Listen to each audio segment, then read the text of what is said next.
नमस्कार दोस्तों, वैदिक मंथन चैनल में आपका स्वागत है। आज हम शिव की उत्पत्ति के बारे में अधिक जानकारी देंगे। आइए सुने और अधिक जानकारी लें। सर ये है कि क्या आपने किसी बौद्ध कंट्री को विजिट किया है? इतने सारी 5-6 जो बौद्ध कंट्रीज है अपनी, कभी किसी बौद्ध कंट्री को विजिट किया है आपने?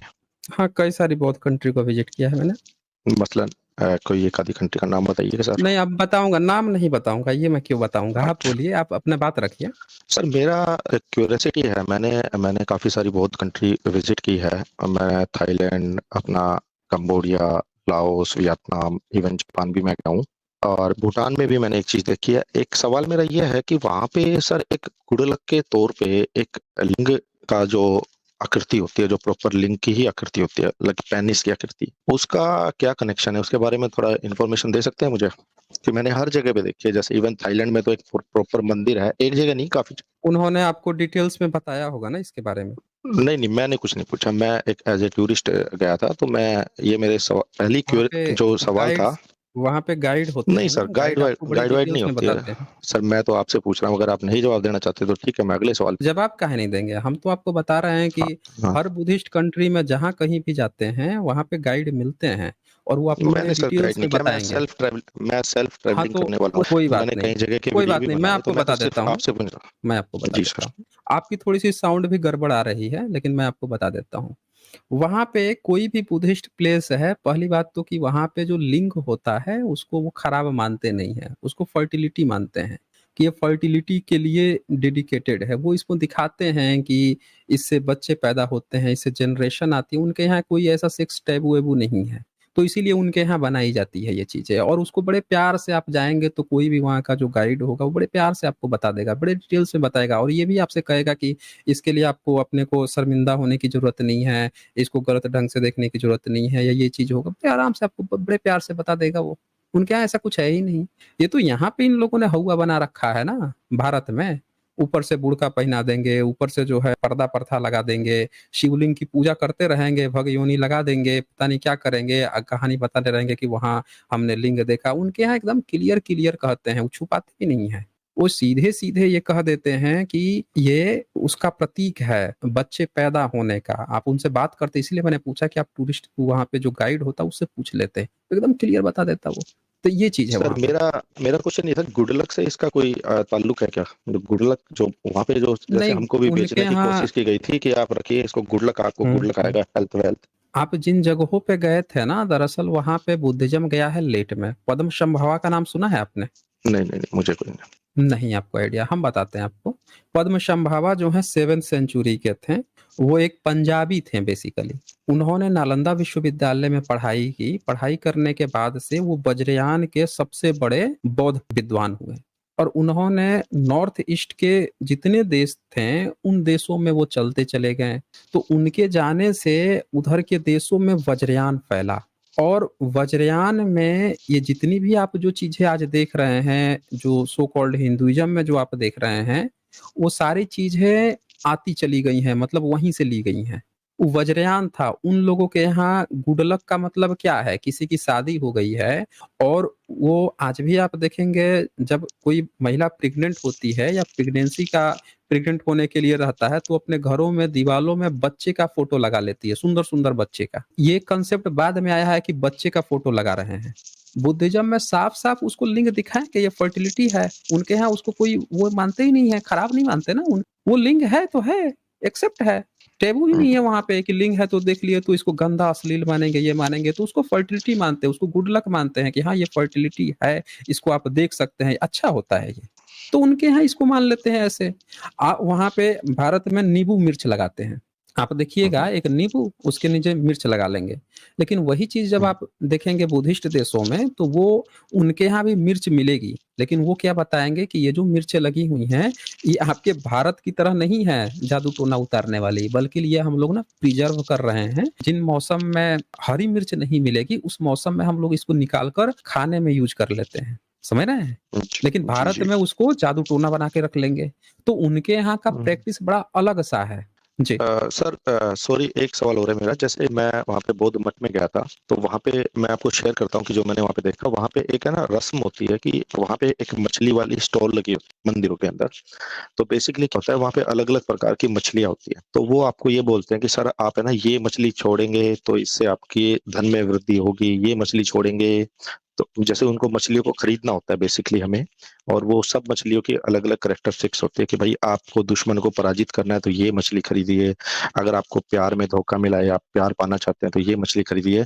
और ऐसे हम वहां से वो मछली खरीदते हैं, फिर पास में वो हमें लेके जाते हैं जो नदी वगैरह होती है, उसमें वो हमारे हाथों से उसको छुड़वाते हैं। तो एक तो मुझे ये थोड़ी सी चीज आप क्लियर करना कि इसका क्या प्रयोजन होता है, या ऐसी मान्यताएं बौद्ध धर्म में होती है क्या। और दूसरा, जैसे जो भी हम बौद्ध मठ में जाते हैं तो वहां पे ना एक पेपर होता है, जैसे गोल्डन पेपर या सिल्वर पेपर। तो वो आप बौद्ध मॉन्क के सामने बैठ जाइए, तो वो आपके पान एक डंडी होती है, उसमें पानी में भिगो के वो आपके गालों पे चिपकाएगा। वो बेसिकली क्या होता है कि वो आपको प्योर कर रहा होता है। मतलब उनकी जो वो होती है वो प्योरिफिकेशन होता है कि आपकी जो बॉडी की नेगेटिविटी है, या कोई भी नेगेटिव ऑरा आपके साथ है, या आपके दिमाग में कोई दिक्कत है, परेशानी है, तो वो आपकी दूर दूर हो जाती है। तो वो गाल पे लगाते हैं, माथे पे लगाते हैं, मंत्र पढ़ते हैं, फिर जीभ पे लगाते हैं, मंत्र पढ़ते हैं, और डंडी से रगड़ते हैं उसको। तो वो पेपर क्या है, डिजोल्व हो जाता है।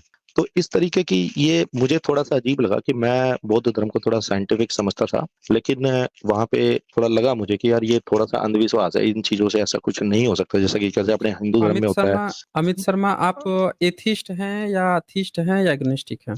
मैं सर, मेरा मतलब ये है कि मैं परम परमात्मा को मानता हूँ, जो कोई सुप्रीम अच्छा, पावर तो है। ठीक है ना, बाकी मैं मतलब ये आप धर्म वरम। खुद अंधविश्वासी हैं, मतलब आप खुद अंधविश्वासी हैं और अंधविश्वास जो है बुद्धिज्म में खोज रहे हैं।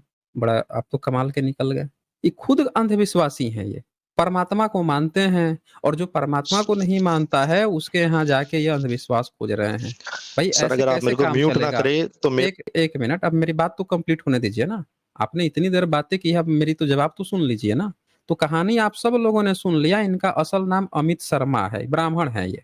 और एक ब्राह्मण जो है यहाँ पे आके बुद्धिस्ट देश का बता रहा है क्या पाया जाता है, क्या पाया जाता है। और ये बंदे ने, इनको मैंने बता दिया कि पद्म संभावा का नाम सुना है, 7th सेंचुरी के वो स्कॉलर थे। और 7th सेंचुरी के बाद से वज्रयान आया है, और ये वज्रयान की प्रैक्टिसेस हैं जो गई हैं वहां पे।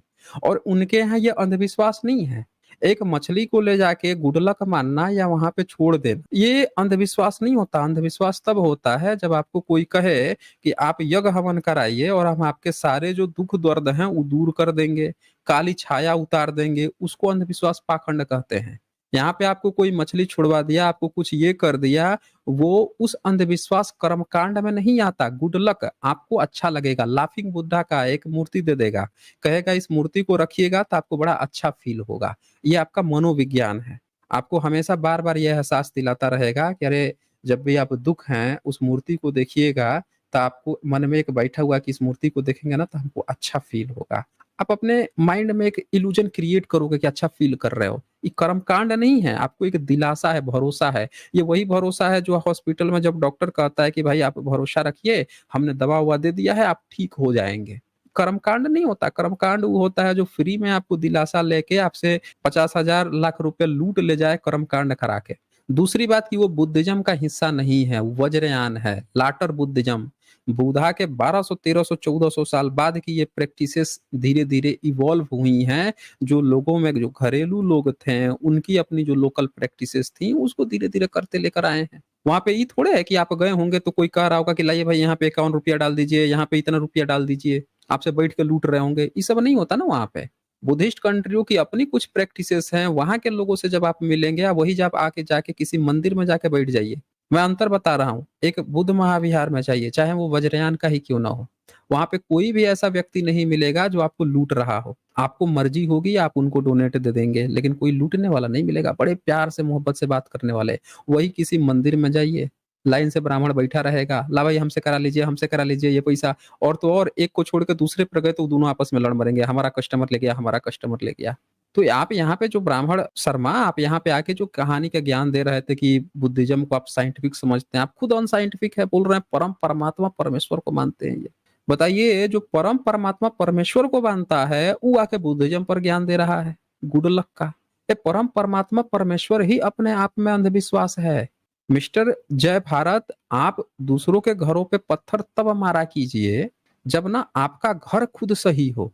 आप बुद्धिज्म को साइंटिफिक बता रहे हैं, खुद अनसाइंटिफिक। एक अनसाइंटिफिक व्यक्ति हमसे बताएगा कि आप लोग साइंटिफिक हैं कि नहीं है, कि कौन साइंटिफिक है कि नहीं है। अरे आप अपना साइंटिफिक हो खुद बनिए ना, पहले दूसरे पर आकर ज्ञान दे रहे हैं। पहले ये बताइए हमें कि आप परम पिता परमेश्वर को कैसे मानते हैं, और हम कैसे नहीं मान ले कि वो अनसाइंटिफिक चीज आप प्रैक्टिस कर रहे हैं। बताइए। जी सर, पहले तो ये कंफर्म कीजिए मेरी आवाज आ रही है नहीं आ रही है, आप आ रही है मेरी आवाज? देखिए आपकी आवाज नहीं आती ना, तो सब लोग आपको हम्म, पता चल जाता, सब लोगों की आवाज ठीक नहीं है, आ रही है, मेरी आवाज आ रही होती। ठीक है। समझ रहे अभी हैं मैं ना। आपको परम जब परम पिता। सुनिए, आपको कोई भी म्यूट वूट यहाँ पे नहीं करेगा। यहाँ पे दो ही चीज होती है, आइदर मैं बोलूंगा आपको चुप रहना ही पड़ेगा, नहीं रहेंगे तो हम चुप करा देंगे। और जब आप बोलेंगे तो मैं चुप रहूंगा, आपकी पूरी बात सुनूंगा जैसे पहले सुन रहा था। लेकिन मैं कभी रोया नहीं जब आप बोल रहे थे कि अरे मैं चुप था, मैं चुप था, मैं चुप था। मैं कोई विक्टिम कार्ड नहीं खोला जब आप बोल रहे थे तब। लेकिन जितनी देर मुझे अपनी बात रखनी थी, आपको जैसे मैंने चांस दिया बोलिए, आप तुरंत विक्टिम कार्ड खेलना शुरू कर दिया, रोना शुरू कर दिया। ऐसे लगा जैसे पहाड़ तोड़ के ऊपर से जमीन से फीट में गाड़ दिया गया है, आपको जमीन पानी के ऊपर चला दिया गया है। ऐसे लगा जैसे आपने दो चार मछली उठा के, दो चार रोटी उठा के हजारों लोगों को खिला दिया है, या हाथ से जोड़ के हे रुक जा कर दिया है, या जीसस के कोड़े मार मार के बरसा दिया है। ऐसे लगा आपके साथ तूफान मच गया है, गर्दा मच गया है। ऐसे रोती हैं आप।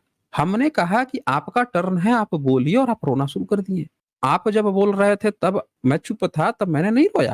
तो इसीलिए ये सब कहानी मत गढ़िए, आपका टर्न है और जवाब दीजिए कि आप कोई परम पिता परमेश्वर को कैसे मानते हैं, बोलिए। जी सर, पहला तो मेरा सवाल ये है कि देखिए, परमात्मा जो है वो अनंत है, सिंपल सा। इन्फिनिटी जो है कैसे पता चला? एक। कैसे पता चला? हाँ हाँ, आप एक बताइए, एक बात बताइए, यूनिवर्स जो है वो अनंत है या इसका कोई अंत है?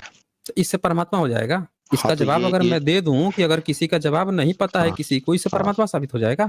एक हम्म? ऐसी असीमित शक्ति जिसको हम शब्दों में बयान नहीं कर सकते, जिसके बारे में हर धर्म में लगभग लिखा ही हुआ है कि वो उसका ना कोई रूप है ना कोई रंग है। ये सब चीजें चाहे इस्लाम में चले जाइए, चाहे बुद्धिज्म में मतलब चले जाइए, जितने चाहे आप। जितने अनपढ़ जो हैं, बुद्धिज्म की बात मत कीजिए, उनके यहाँ ईश्वर नहीं है।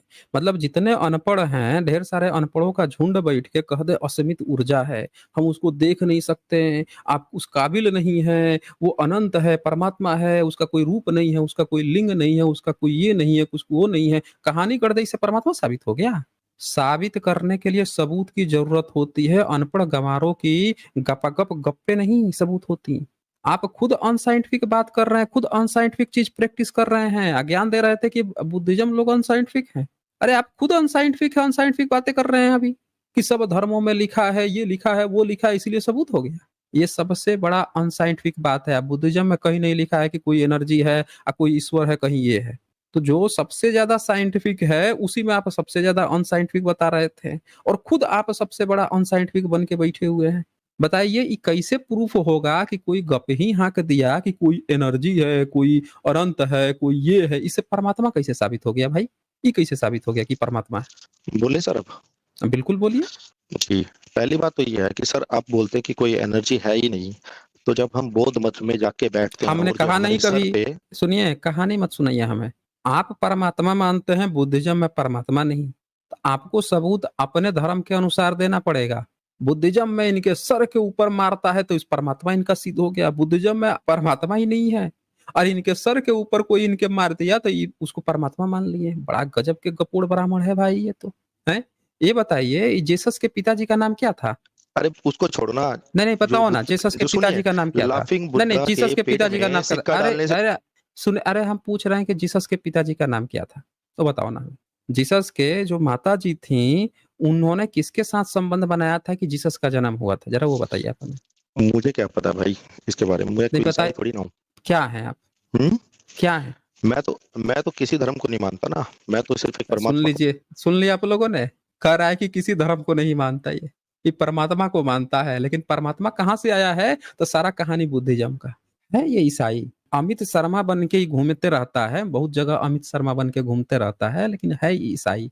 और जीसस का नाम सुनते ही आपने देख लिया कि तुरंत भाग गया। ये जो कहे परम पिता परमेश्वर, वो दो ही जाति के लोग होते हैं, एक या तो आर्य समाजी होगा, और नहीं तो होगा दूसरा ईसाई। आर्य समाजी की नस मैं अच्छी तरह से पहचानता हूँ, नस नस से वाकिफ हूँ। आर्य समाजी है नहीं, ये है ईसाई। लेकिन बोल नहीं पा रहा है, ये कह रहा है कि हम किसी धर्म को नहीं मानते, परम पिता परमेश्वर को। और सारी धर्मों ने लिख रखा है इनका परमेश्वर। और परमात्मा का क्या डिफिनेशन है कि ये दुनिया अनंत है और सबने कहा है अनंत है इसीलिए परमात्मा है। वाह रे वाह साइंटिफिक व्यक्ति। और ये आके बता रहे हैं कि यहाँ पे क्या अनसाइंटिफिक है। वाह वाह मिस्टर जय भारत बन के आए हुए अमित शर्मा। चले यहाँ पे ये सब नहीं चलता है, अगली बार आइएगा अपना क्लियर कट धर्म लेके आइए, कौन से धर्म के हैं आप, सीधे सीधे खुल के बात कीजिए, छुपा के दबा के रो के गा के इससे नहीं चलता है। जब डिबेट करनी ही है तो खुल के बात कीजिए ना, अपना धर्म खुल के रखिए, हम इस धर्म के हैं और आपको यही दिखाना है कि बुद्धिज्म में कुछ खराबी है, आपका जो सो कॉल्ड धर्म है वो बहुत बढ़िया है, तो आके सीधे कहिए। और मैं आपको एक चीज और बता दूं, इससे पहले भी जो एसटी बन के आया था वो भी हो सकता है कि ईसाई हो, ठीक है ना, ये भी ईसाई था। इसके पहले एक एसटी बन के आके जो बोल रहा था कि आपके त्रिपिटक में दिया हुआ है, हो सकता है वो भी है। ईसाइयों का ग्रुप है जो सबसे ज्यादा हम लोग के चैनल से भड़का रहता है। उनको बहुत डर रहता है कि कहीं एसटी भाई लोग जो हैं वो लोग कहीं घर वापसी अपने धर्म को सही से न जान जाएं, क्योंकि जब तक वो अज्ञानी बने हुए हैं तभी तक हम उनको ईसाई बना के रखे हुए हैं। उन सबको भी बड़ा बहुत डर है इनको। और जीसस का जैसे पिताजी का नाम पूछे देखा आपने कैसे भड़क गया ये। अगर ये ब्राह्मण होता ना, शर्मा बन के घूमते रहता है ब्राह्मण, तो तुरंत कहता कि अरे ईसाई उसका ये है वो है, तुरंत खुल जाता है वहीं पे। विपुल रेशना यहाँ लिखते हैं, सर आपने टुन्नी पर गलत जगह हथौड़ा मार दिया, इसीलिए वो रो रो कर अपने माँ बाप को याद करने लगा था। यही होता है ना। प्रोफेसर ऑफ इंटेलिजेंस आए हैं। हाँ जी, प्रोफेसर ऑफ इंटेलिजेंस बताएं क्या कहना चाहते हैं। जी मैं स्टेज में हूँ। क्या कह रहे हैं आप?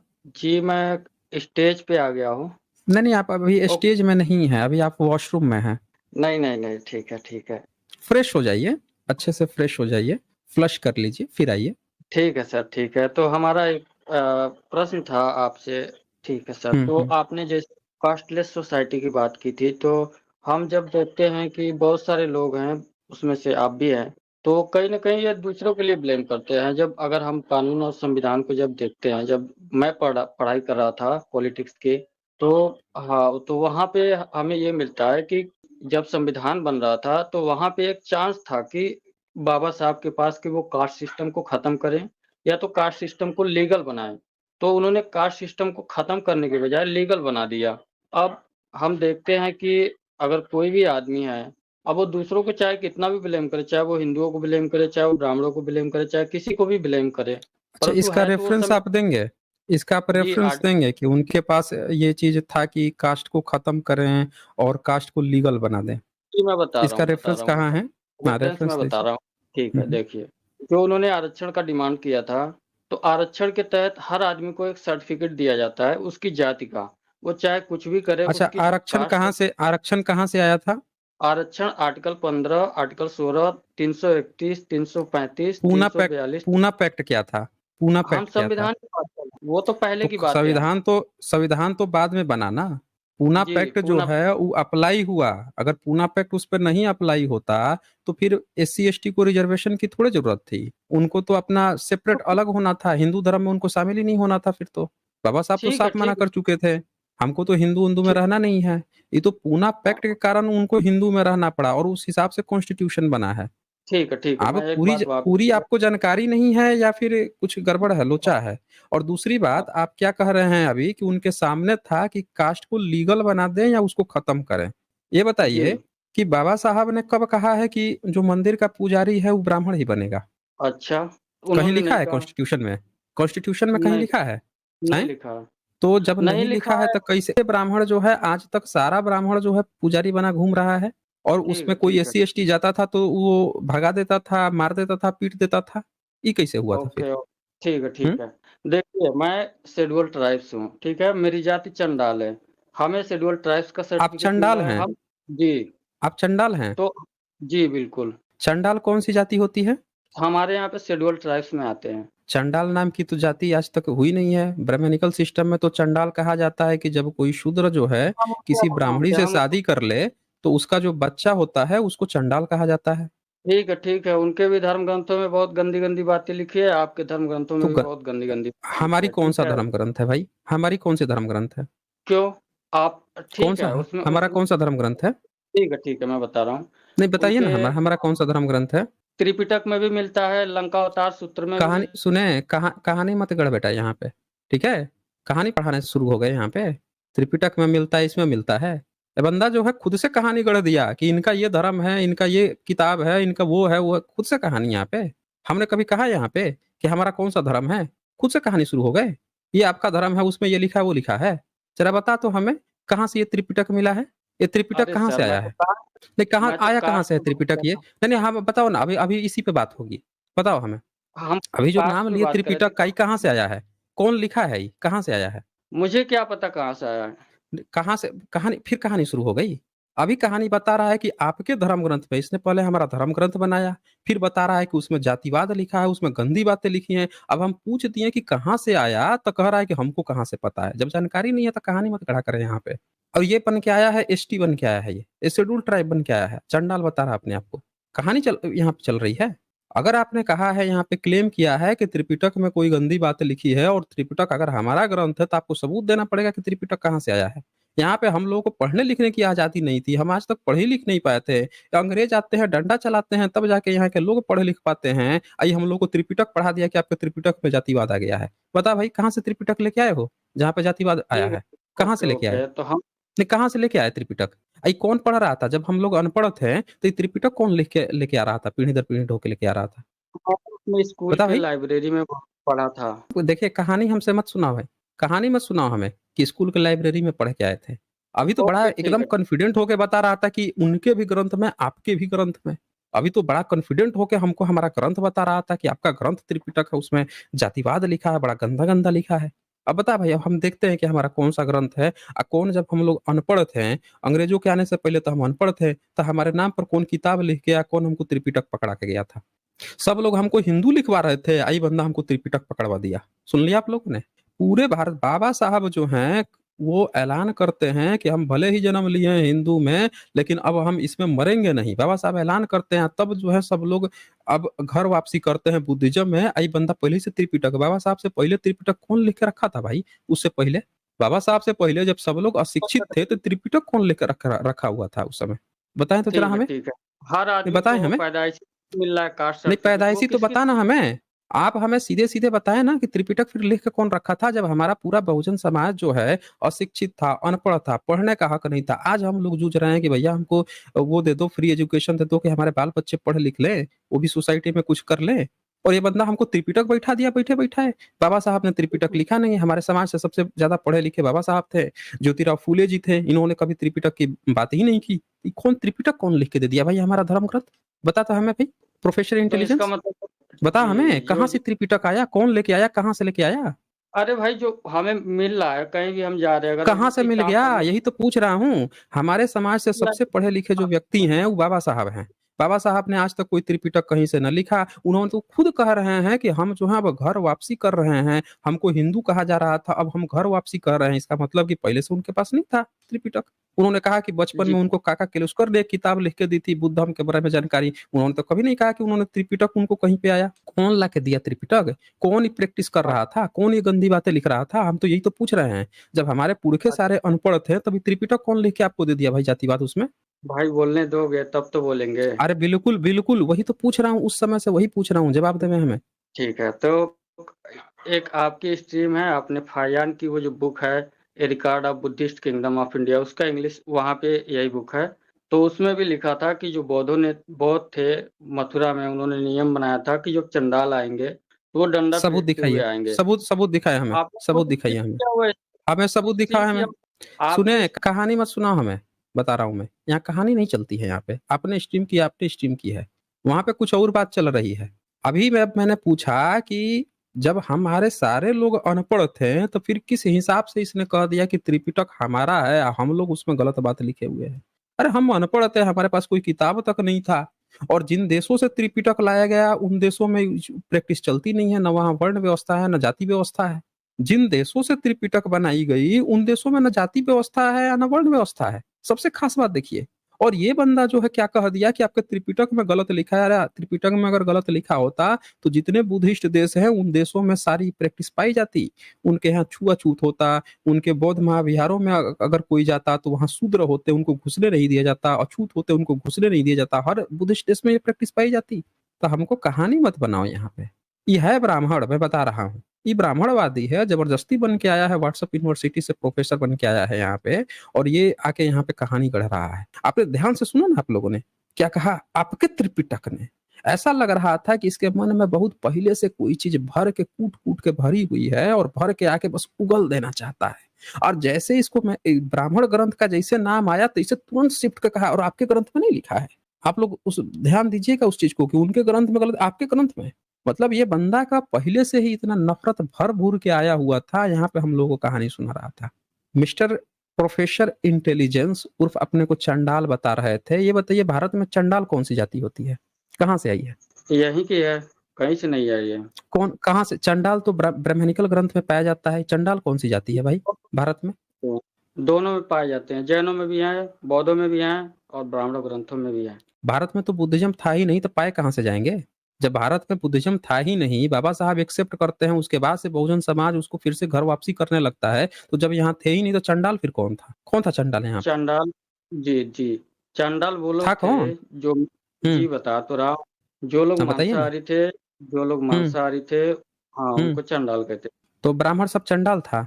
अरे वो कुछ भी करे, ब्राह्मण जो उससे है, हमारा नहीं काहे नहीं, आपके अनुसार भारत में जितने भी मांसाहारी हैं वो सब के सब चंडाल थे, यही तो कहे हो, और क्या कहे हो? अभी उस बंदे ने टाइम पे, कहा कि जो मांसाहार करते, उसी टाइम का बता रहा हूं, उसी टाइम में हाँ जो मांसाहार करते थे, तो इनके अनुसार क्या कह रहे हैं कि वो क्या थे? ये देखिए, देख लीजिए, इनका दिखा देता हूँ, इनकी किताब है, ये है मनुस्मृति। ये बंदा बता रहे हैं कहानी, मांस खाने की बात, जो मांस खाता था वो चंडाल था। क्या लिखा है यहाँ पे? ओके ओके, एक सेकंड, आप वो खोलिए ना, ये फायान की 31, अरे सब खोल देंगे, A to Z खोल देंगे, इसको पढ़ने में क्या दिक्कत जा रही है? हैं? ये यहाँ पे 32 नंबर में लिखा है, खरीद कर, स्वयं मारकर या किसी द्वारा दिए हुए मांस को देवता तथा पितरों के लिए समर्पण कर खाने वाला दोषी नहीं होता। ब्राह्मण इसको प्रैक्टिस करता था। ब्राह्मण ने इसमें लिख रखा है कि ब्राह्मण ही मनुस्मृति पढ़ेगा, किसी और को ना पढ़ावे। तो ब्राह्मण पीढ़ी दर पीढ़ी ढो के लाता था कि खरीद के खाइए मांस, स्वयं मारकर खाइए, या किसी के द्वारा दिए हुए मांस को देवता को भी खिलाइए, पितर को भी खिलाइए, या समर्पण करके खुद खाइए, तो भी आप जो है आपको कोई दोष नहीं लगता। ऊपर 31 नंबर में लिखता है, यज्ञ के लिए मांस का भक्षण करना दैव विधि है। देख लीजिए, देव विधि है, यज्ञ करिए मांस खाइए। तो सारा ब्राह्मण तो इसका मतलब चंडाल था। ब्राह्मण के घर से हो क्या चंडाल? नहीं नहीं कौन से ब्राह्मण के घर के हो भाई?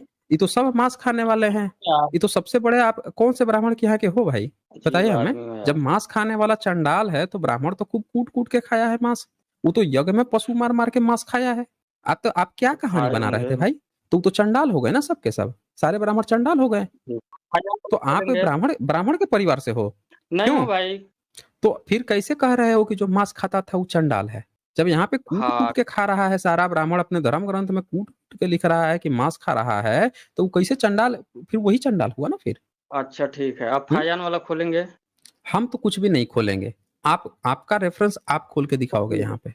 अब हमारे पास इतना समय है कि आप कहीं से कुछ भी बोल दोगे, हम बैठ के फाइल सर्च करते रहें? हम सर्च करते रहे यहाँ पे? अपना सबूत आप खुद दिखाओगे, हम अपना सबूत खुद यहाँ पे दिखाएंगे। अब हमें एक बात बताओ कि फाहियान के समय में, आप बार बार फाहियान कह रहे हो, हम कह रहे हैं कि बाबा साहब अम्बेडकर के समय में भारत में बुद्धिस्ट थे कहाँ पे? नहीं, उस समय खत्म हो गए थे। खत्म हो गए थे ना? खत्म हो गए थे। तो फिर त्रिपिटक कौन लेके आ गया? यही तो पूछ रहा हूं मैं उस समय से। बाबा साहब बुद्ध हम अपनाए हैं 1956 में, तो त्रिपिटक भारत में कौन लेके आया, जिसमें आपको जातिवाद भर के दे दिया, जिसमें आपको क्या भर के दे दिया? कौन लेके आया भाई? बहुजन सारा अशिक्षित है, कौन लिख के ला के दे दिया? और सबसे खास बात की, भारत के अलावा, भारत में तो बुद्धिज्म था नहीं, पूरे भारत, पूरी दुनिया में न जाने कितने बुद्धिस्ट देश हैं, उनके यहाँ भी तो पाया जाता। चलिए, एक हमारे साथ बुद्धिस्ट भी हैं, गोरे लामा जी। गोरे लामा जी, क्या आप हमें सुन पा रहे हैं? गोरे लामा, क्या आप हमें सुन पा रहे हैं? हाँ जी, हाँ जी, नहीं सुन। ये बताइए कि बुद्धिज्म में जातिवाद है क्या? ये बता रहे हैं कि त्रिपिटक में बहुत जातिवाद है, बुद्धिस्ट लोग जातिवादी करते हैं। मैंने जातिवाद कहा ही नहीं। बुद्धिज्म में कहीं भी जातिवाद नहीं है, और महिला शोषण नहीं है। महिला लोगों को प्राथमिकता दी गई है, तभी तो आपके माध्यम से, इस साइंस जर्नी के माध्यम से काफी सारे बातें समाज में आज हमारी बहू बेटी, हमारी महिला लोग तथा हमारे माता लोग काफी जानकारी प्राप्त कर चुका है। जैसे कि श्रीलंका में आपका अशोक उनकी जो पुत्री को उन्होंने भेजा था, गया था बुद्धिज्म को लेके। वैसे ही नेपाल में भी चरुमती माया के माध्यम से जो अशोक सम्राट की जो पुत्री थी, तो उनके माध्यम से ये आपका आज की डेट में जो नेपाल में पशुपतिनाथ मंदिर कहलाते हैं, वो दरअसल इन्होंने नामीकरण किया गया है बाद में ब्राह्मणों ने। तो ये काफी सारे बातें हैं जो कि नेपाल में आज की डेट में अगर हम रिसर्च करेंगे, जितने भी नेपाल में मंदिर है आज की डेट में जो उसको नामीकरण किया गया है, पहले ये सब बुद्ध विहार थे और ये समय विपरीत और समय कालखंड ज्यादा मतलब कि ये आपका लगभग 200, 250, 300 साल से इनकी इतिहास नहीं है नेपाल में, तो ये चीज देखा जाता है। और बुद्धिज्म में कहीं भी जातिवाद सिस्टम कुछ भी नहीं है, यह मानता है सबका इक्वलिटी है, भाईचारा है। अब मैं बताता हूँ इनका चक्कर क्या है। अगर ये वास्तव में एसटी होते, अगर वास्तव में, तो कोई भी अगर डिप्रेस्ड क्लास से है, अगर वो वंचित शोषित क्लास से है, तो एक वंचित शोषित जो है उसको दूसरा भी वंचित शोषित का दर्द पता होता है। उसको ये बात पता होता है कि हम भी दुख में हैं, ये भी दुख में है, हम दोनों का कॉमन है। लेकिन इन्होंने क्या कहा कि इनके धर्म में ऐसा है, उनके धर्म में वैसा है, जबकि सच्चाई ये है कि सिर्फ पूरे दुनिया में बुद्धिज्म ही ऐसा है जिसने लोगों को पंचशील सिखाया, कभी जातिवाद की बात ही नहीं किया। उनके यहाँ ये नियम है कि भिक्षु हर घर में जाके हर बच्चे से, हर लोगों से मिल सकता है, हर लोग जाके उनके यूनिवर्सिटी महाविहार में जाके पढ़ सकते हैं, अध्ययन कर सकते हैं, उनसे मिल सकते हैं, ज्ञान ले सकते हैं, कहीं कोई बैरियर नहीं है। ब्राह्मणिज्म में बैरियर है, लेकिन ये पता नहीं कौन सी यूनिवर्सिटी से कैसे कहां से पढ़ के आके कुछ भी गपोड़ देते हैं ये लोग बिना जानकारी के। तो प्रोफेसर इंटेलिजेंस, आप जो है ना और थोड़ा सा पढ़ाई कीजिए, जानकारी सही लीजिए, तब आइए। ऐसे बिना जानकारी के कुछ भी नहीं बोलना चाहिए, ठीक है ना। पहले जानकारी इकट्ठा कीजिए, लाइब्रेरी में पढ़ लिए, ब्राह्मण के गपोड़ पढ़ के यहाँ पे आके केवल गपोड़ करिएगा तो ये यहाँ पे नहीं चलता ना फिर। आज बस इतना ही, फिर मिलेंगे हम अगली वीडियो में। तब तक के लिए नमस्कार। देखते रहिए वैदिक मंथन चैनल को।